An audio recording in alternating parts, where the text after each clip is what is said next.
So, hi there, Aubrey. Aubry. I hope. Again, I always apologize to everybody. I'm butchering names. That's my my job apparently. So, Aubrey. Yeah. Hi there. Thank you for submitting your portfolio. A pleasure to look at it. You sent me two portfolios. You wrote in your mail that you have the official portfolio online, and then you have your secondary work in this portfolio as well. And you are right; they reflect different kind of things. Because when I first looked at your art station, I kind of saw, wow, you're into props, you're into like environment. But when I look at your PDF here, I was just as much seeing that you're into characters.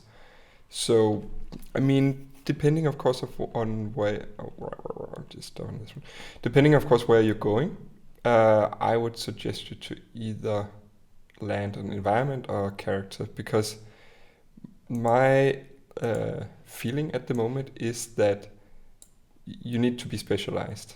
That's what I recommend everybody right now. So either choose environment or character because when you are a junior artist and going into a small studio, then you maybe can become a generalist. But if you're going into a bigger studio, you are always going to fall into a category of either like, yeah, hard surface vehicle designer, props artist, blah, blah, blah, everything with environment or character. So choose one of these two lanes and just, I mean, just find out in yourself, by yourself, what is it you have the most fun with, and then choose that lane. I think that's my recommendation right off the bat. It seemed like you're having most fun with environment and props, so for me, I'll just say go with that. I mean, just specialize in one field because right now, as I understand it, again, with everybody we're talking to, the industry don't need generalists; they need specialists. So I mean, that's just my initial thought. So let's just have a look at your stuff.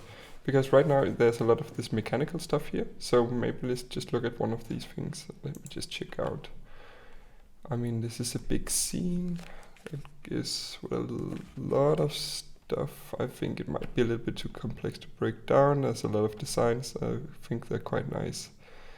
So I think I'll just take one or two things. Yeah, maybe we can start here. This might be a good pick. Because what I'm going to say about this one is like it's sort of evident in the other ones as well. So try to just, yeah, whatever I can say here, you can apply that to everything. So let me just look at this. So first off, this one, there we go. This is a forklift to lift up pallets. If you have these ones on the side, I don't see right now that there's enough space within here so that a pallet can go in and be lifted up by this machinery. So I just miss a bit of space because pallets, they are quite large like this. And when a forklift goes in like this, or crate or whatever you lift up, there are these edges here on both sides. So right now I don't believe that there's space enough because I can see it looks pretty dense and pretty tight. So that's something I would go in and fix. If you look at one of these forklifts, normally what they will have is a very heavy back to it, and then the front loading here freeform or freestanding in front, so that you can navigate this around. Because you also need to, like when you have these. Let me just keep the drawings. When you have these pallets or boxes or whatever standing, they might be stacked quite closely in whatever facility you have them in. I'm just seeing from a top-down perspective now. So if you have your machine here that looks like this, and you have these sides, and I will try now to come in and lift up this. I might be bigger because it has to encompass like this. And I would like to come in, pop. I would now bump into this corner on this one or this corner on this one. So I would get rid of this, then make a more back heavy design to it. I think it would also, like, for the design sake of it, I think it would look quite nice to have maybe this kind of design going on with a heavy back, and then this sticking out on the front, and then these ones up. In that sense, it's something you can test out.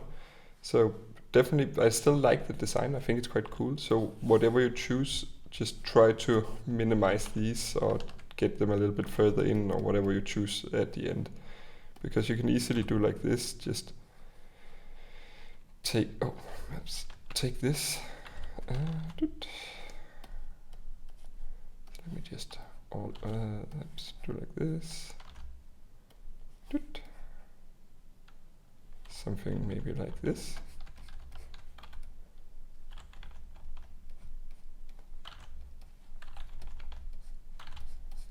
And now there would definitely be much more space for this contraption here. So I don't understand this bar here. I really don't understand what it's something that you just trip on. So I would just get that away. Because if you want to have something there, I would put in some sort of guide rails, because when you are operating this machine, you don't want to fall off the side. So I would just put in something like this, because when you're operating it, you don't want to fall to the side when it's driving or something like that. So you will definitely step up on the back and then operate it, but you don't want to fall off the side. So I would do something like that. Let me just try to nail this. Something like that. I don't get the 2 screens, get away with 1 screen. I think that's more than enough. I think actually it's cool with the screen facing up. So maybe I'll just get rid of 1 screen. I just don't get why there would be 2 screens. So layers. And again, this is all my design sensibility. This is from my perspective. So I mean, if you completely disagree, it's completely up to you. So I just think that there's certain things, design sensibilities plus functionalities, I would go in and change. So yeah, something like this.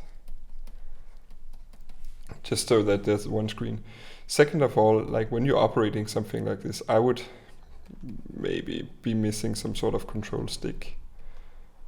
Because maybe there's a panel here underneath with some sort of control knobs. Because you need to operate it, you cannot operate this by touchscreen, so however you operate this joystick or however you do it, and some buttons here, I guess. Something like that.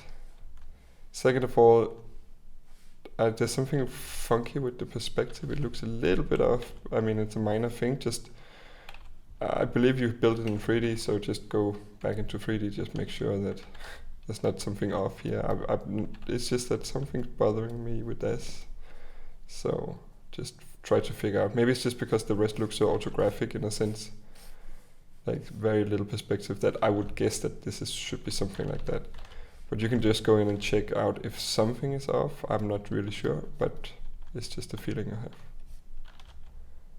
Something like this. Then you have this like little bit of excuse of a light. Make it bigger, make it redder.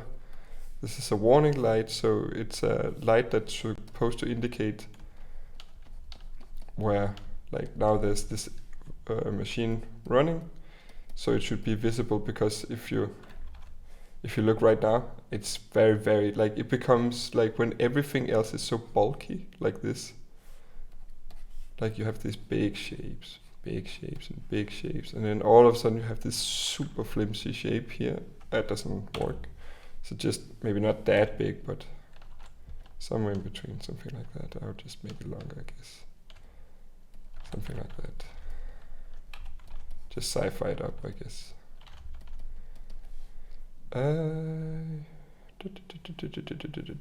Maybe you could try, as I said, with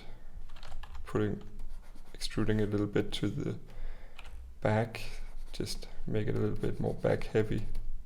Just make sure that this, of course, doesn't become the same length here, this and this.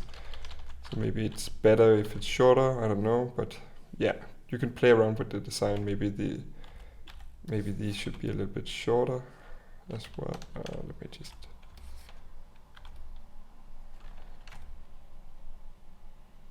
Yeah, now I'm just compressing everything a little bit now. And then of course you have these super thin rails. Just go in and change that, because you don't want things that are on an industrial machine like this. You don't want things that are way too small. So I would go in and just bulk that up a bit. Bulky. And same here. So basically the name of the game for me right now is just to bulk up whatever shape you have that is too small. I would go in and art direct that up to something more heavy. So just think of like if you have a piece of metal, it would have a bit of thickness, because if you bump into it, it needs to resist something. If you have a pipe, it would have a certain thickness, because if you bump into it, it shouldn't bend.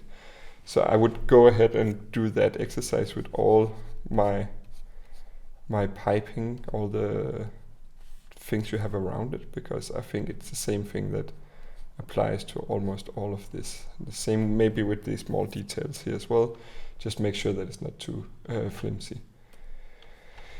Yeah, let's just look at some other props you have, because that was one issue. That was one thing I could say. Let's just say something about this, and then I think I'll just jump to the environment as the last thing I can have the time for. So, okay, so you're saying this is a gun rack, if I understand you correctly. But if I understand you correctly, I have actually no idea on how this actually functions. I can see it, it's cool, but I have no clue on how it functions. So you spent the time here to showcasing the same image, but now with guns in it. But I don't see how it opens. I can see it, I can guess it, but I have no clue on how it actually does. I would be beautiful to have it in the 2 states, and then like an explanation of it swings out, slides out, does something out. Because you're sitting here, you're not a conceptor. Right now you're handing it over to a 3D modeler.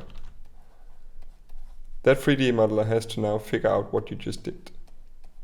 They will interpret this motion, rig it, send it over to animation, and the animation now has to guess what's going on here, because there was no explanation for this one. Still no clue on how this actually opened. So all the way down the pipeline, you have handing over a problem that nobody can solve, and that can be quite an issue. So I would go in and more clearly try to define how that works. So now it's shameless plug time. I'll try to showcase what I did on this one, Victor's Fresh Fish. So with this prop here, yeah, actually I didn't do it. Shame on me. Damn, I thought I did it. Maybe I just thought I did it. I explained it in a different sheet somewhat. No, well, screw me. I hope that I explained that this would be popping up when you open the lid. I described it in a sheet, but yeah, well, there you go. I didn't do it either. So this was a bad example actually, but hopefully it should be self-explanatory that this pops up. Well, you can see, now I'm just feeling really ashamed because I didn't do it. So I should go back and change this. I would love to show the motion of how this comes up in the chains and blah, blah, blah. And Victor says, I shall fish, nothing else but fish, and then pops this up. Shame on me, I guess. Well, anywho, I would love to see how this pops up. Short answer, and now I just feel dumb. Great. Well, I learned something today as well. Secondly,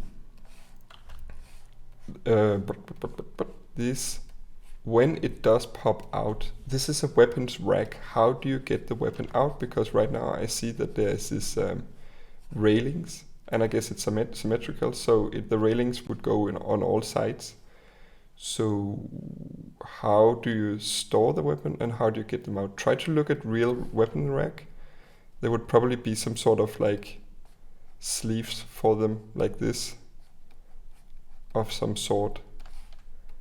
then a place where you put the stock down here at the bottom, some sort of like tray, and then this would duplicate itself inwards multiple times, like for the whole rack.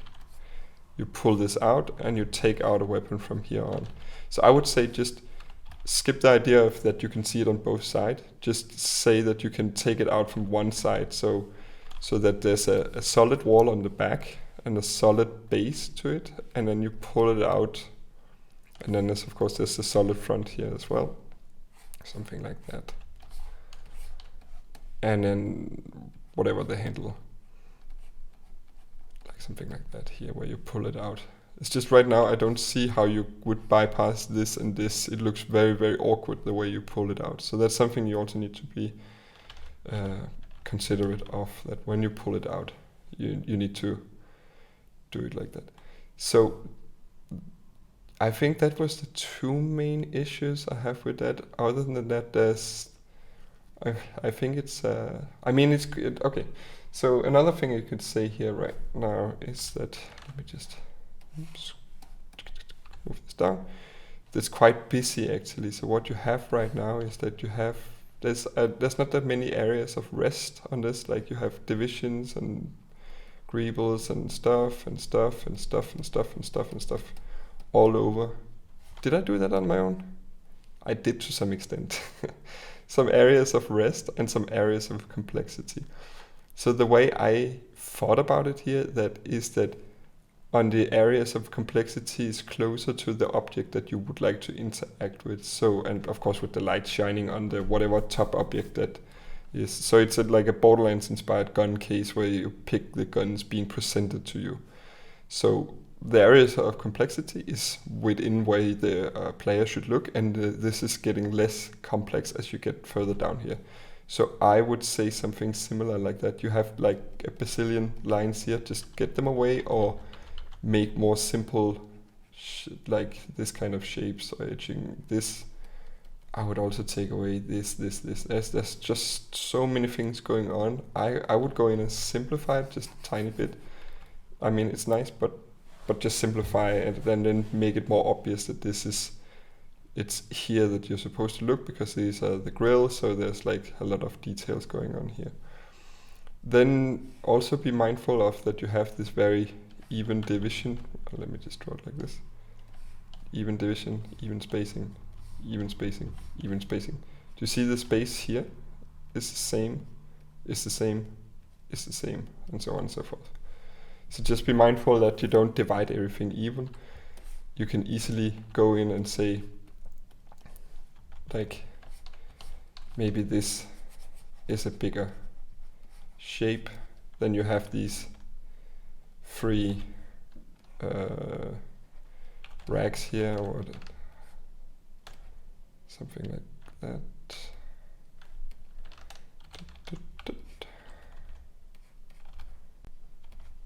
Like that. And then, yeah, just give it a little bit more like a rest and a breathing space over here. I think that would be nice actually, just to balance it out so that you have the biggest shape here and then a medium shape here and some smaller detailed shapes here. And then I would get rid of, as I told you, some of the details and try to backtrack and see how much can I erase before it becomes too boring, and how much can I leave in so that it's interesting enough. So yeah, the main concern is the functionality. So that take that in mind as the top priority for this kind of thing. Okay, the last thing I think I have the time for is just to say something about this layout. I'll just pop it in here. Pop. So in the PDF here, you included the thumbnailing process for that, and that's really a blast to see. I mean, love to see people's process and thought, because a lot of you have things here where I can see you're thinking, and especially here you like all the notes, and that's really great, because that's something I personally like to see, that people arrive at a place because they have thought certain thoughts, because otherwise why would you be a concept artist? Because you're supposed to come up with ideas. Just showcase that you know how to do those ideas. So with this shot here, I must admit that I don't fully understand what's going on. I can see that there's a guy here. He's going to something. But why is this guy afraid of this? And this guy is lowering this guy down to do what? So the interaction between and the immediate danger that this guy is supposedly in because of this guy, I'm not really clear. I can see something up here, so the way I interpret it is like there's some sort of big ass flesh eating flower of some sort that is awaiting. So my story now would be that you have this graveyard of some sort here. So now I'm just gonna really be brutal here, but hopefully it will be okay. Just to have some talking points. So I'll just frame it a little bit bigger with these bones. Something like this. Then this guy, whatever it is that he is seeking, is right in front of him. And it's this gold something with gold on top that you have to figure out what it is. Because I don't know. But this is the objective. This is what this guy wants. This guy wants this. But what he doesn't see is that up in the shadows, right above him, is this giant flower that is lurking in the shadows. So this would be your secondary read of some sort, because it's right up here, waiting to attack. So this is some sort of lure, a bait that this flower has put up. So however you're going to stage that, you'll have to figure that out. And it's just an idea. And you can frame it however you want. And if you want to make it even more obvious, I guess you can have a little bit of saliva dripping down so that whoever didn't see it first see this, and then there's something pop up right in the shadows. You get this big ass beast up here. I can try to paint it in, but I can't promise that it's going to be beautiful. I can promise that it's not going to be beautiful. Sorry, that's what I meant. So this should just be a secondary read, and it should just be up here lurking in the shadows. It's just so that there's something like, because I don't know this, if you don't tell me explicitly the story, I don't know the story. So just be mindful of that the audience of your image doesn't know anything in advance. They just look at the image and try to make up the story as they get it presented. And right in the beginning, I didn't understand it. So I'm just trying to fill in my own dumb story here. So hopefully it'll be okay. Oops. Let me get this out. Something. So this guy over here, he actually spotted the danger. And he's pointing up, yelling, "No, don't go there," because then this thing is right on your head. And this guy up here, whatever action man he is, I'll just silhouette him a bit more. No, oh, didn't do that. I'll just give him a little bit more to say like this, because I didn't see him in the beginning. If it's an important part, same you could do with the other guy here if you want it to be important that he points. I would just go and give him a little bit more power like this, so that you can see, because you can easily play with the atmosphere here, there's no problem. Just whatever you need to exaggerate this, you can do it. And then of course I would go in and just finish the path here, like some sort of stepping stones.